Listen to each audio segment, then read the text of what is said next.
আসসালামু আলাইকুম দর্শক, আমি পারভেজ লিবিয়া থেকে বলছি। আপনাদের জন্য গত 24 ঘন্টার এনজিও সংস্থা দ্বারা কিছু আপডেট নিয়ে এলাম। বিস্তারিত জানতে যারা আমার ভিডিওটা ইউটিউবে দেখতেছেন, লাইক কমেন্ট শেয়ার করবেন। যারা নতুন, চ্যানেলটা সাবস্ক্রাইব করুন, সঙ্গে থাকবেন। যারা ফেসবুকে দিয়েছেন, লাইক কমেন্ট শেয়ার করবেন, ফলো বাটন চালু করে রাখবেন নিত্য নতুন লিবিয়া টুইটারের আপডেট পাওয়ার জন্য। ইউরোপীয় সংস্থা জানাও যে উদ্ধারকারী সংস্থা জাহাজ জিউ ব্রাঞ্চ তারা গতকাল ভূমধ্যসাগর থেকে তারা ৩৭ জন শরণার্থী উদ্ধার করছে। উদ্ধারকারী সংস্থা জাহাজ জিউ ব্রাঞ্চ যে আবহাওয়া খারাপ থাকার পরেও যে তারা ভূমধ্যসাগর থেকে ৩৭ জন শরণার্থী উদ্ধার করছে, এটা জানালো ইউরোপীয় সংস্থা। ইউরোপীয় সংস্থা আরো জানাও যে গতকাল ইতালির ক্যানাব্রিয়া উপকূল থেকে তারা ৪টি নৌকা থেকে ৪৪৯ জন শরণার্থী উদ্ধার করছে। ৪টি নৌকা থেকে যে ছোট ছোট ৪টি নৌকা থেকে তারা ৪৪৯ জন শরণার্থী উদ্ধার হয়েছে ক্যানাব্রিয়া কর্তৃপক্ষ, যে তারা গতকাল এই শরণার্থী উদ্ধার করা হয়েছে, এটা জানালো। আপনারা অবগত আছেন যে এখন বর্তমানে ইতালির ক্যানাব্রিয়ায় যে আবহাওয়া ভালো থাকলে প্রতিনিয়ত শরণার্থী আসে, যে আবহাওয়া ভালো থাকলে প্রতিনিয়ত ইতালি ক্যানাব্রিয়ায় শরণার্থী আসে, এটা জানালো ক্যানাব্রিয়া কর্তৃপক্ষ।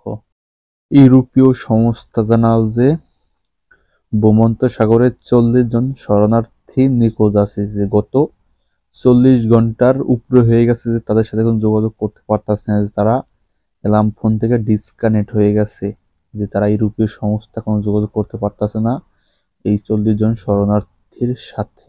এটা জানালো যে এখন বর্তমানে ভূমধ্যসাগরে ৪০ জন শরণার্থী নিখোঁজ আছে। এখন এই নৌকাটি কোন উপকূল থেকে আসছে সেটা তারা প্রকাশ করে না, যে এটা কি লিবিয়া থেকে আসছে না তিউনিসিয়া থেকে আসছে, মানে কোন উপকূল থেকে আসছে সেটা তারা প্রকাশ করে নাই। ইউরোপীয় সংস্থা আছে যে এখন বর্তমানে ভূমধ্যসাগরে ৪০ জন শরণার্থী নিখোঁজ আছে। ইউরোপীয় সংস্থা জানালো যে উদ্ধারকারী সংস্থা যা হিউম্যানিটেরিয়ান তারা ২০২৪ সালের যেটা নতুন বছরে তারা প্রথম শরণার্থী উদ্ধার করার জন্য ভূমধ্যসাগরে আসছে। আপনারা অবগত আছেন যে উদ্ধারকারী সংস্থা হিউম্যানিটেরিয়ানকে ইতালি কর্তৃপক্ষ তারা আটক করছিল, পরে তাদেরকে গতকাল তারা ইতালি বন্দর ছেড়ে তারা ভূমধ্যসাগরে আসার জন্য অনুমতি পাইছে। এটা জানালো যে নতুন বছরে প্রথম উদ্ধারকারী সংস্থা হিউম্যানিটেরিয়ান তারা ভূমধ্যসাগরে চলে আসছে শরণার্থী উদ্ধার করার জন্য। লিবিয়া কর্তৃপক্ষ জানালো যে গতকাল লিবিয়ার পুলিশ তারা লিবিয়ার এক বাসা থেকে যে তারা ৭৮ জন মিশরীয় নাগরিককে আটক করছে, যে মিশরীয় নাগরিক তারা গেম দেওয়ার জন্য তারা একটা বাড়িতে ছিল। পরে লিবিয়া কর্তৃপক্ষ তার তথ্য পেয়ে তারা এই ৭৮ জন মিশরীয় নাগরিককে আটক করে নিয়ে যাওয়া হয়েছে, এটা জানালো লিবিয়ার কর্তৃপক্ষ।